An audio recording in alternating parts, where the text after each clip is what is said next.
fate, because there you were wanting and have an ambition and a passion for film, and there I was looking for a help on a film, and it started out that you were helping us in any way possible, and then you became the writer-director, which I think is kind of cool. I can say from some of the conversations we've had with people, from like the conflict resolution expert through just so many people in the town, one of the big things they've said that they feel makes things work here is that people actually do talk. They don't necessarily agree, but they talk and they listen, and they sometimes agree to disagree, and probably for the most part they still can walk away friends or go have a beer.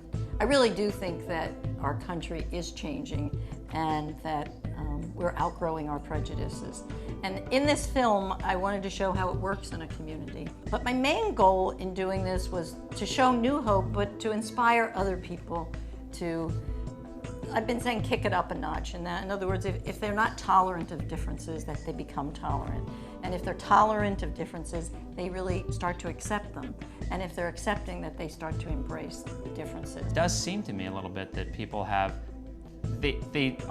all the labels that other people would put on them to describe them, skinhead or tattoo or gay or straight or whatever. Some people come to New Hope not because they're artistic necessarily, and not because they're really different, but they love to be around people that are that way. And everybody goes to work and they work hard, and after that you want to enjoy life and have fun. And if accepting people for being different and embracing them is the secret to fun and a pleasant and enjoyable life, then there's the reason alone to kind of look past someone's physical appearance and embrace them for who they are in their heart and their soul and their mind. I think the crew that we worked with, including yourself, had a nice pace, enjoyed what they were doing. We laughed all the time. I consider myself, I'm definitely a socially liberal person. I am a registered Republican because my mother was a Republican, and that kind of thing gets handed down to you. That's okay. But she was a very socially moderate person who, like you, she really went out of her way to try and find the positive aspects of everybody. I think one of the reasons she's Republican because it made sense for her to say, well, I don't necessarily want the government in everything I do. So again, sometimes it's, we put people in the one camp Republican, another camp Democrat, and you say, well, that must be Democrat, you want the government in everything, and Republicans stay out of my way. And certainly again, after the election, I was like the lone, with a lot of my friends, I was like the lone, sort of liberal voice, and I was always getting shouted down.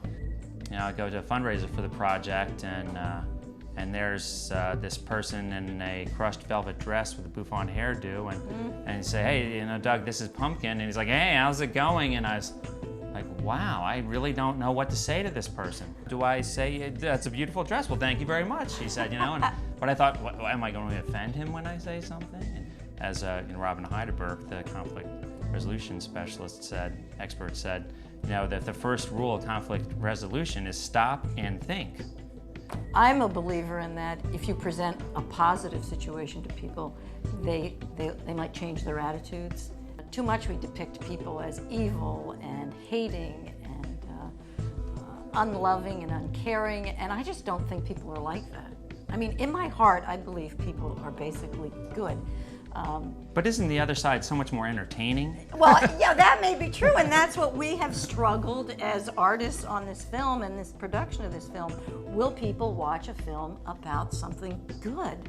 And I'm hoping people will be fascinated with the goodness and the kindness of people and say, this is true. This is the way we all can be. This is not just a fairy tale place. Can I embrace a conservative attitude? I can definitely embrace a conservative attitude. What I can embrace is someone who hates someone on the basis of a label. Do you think you can bring them around? Well, I think I can bring them around in some ways. The question is, do I want to spend my time trying to bring them around? Yes, that's why we're doing this film.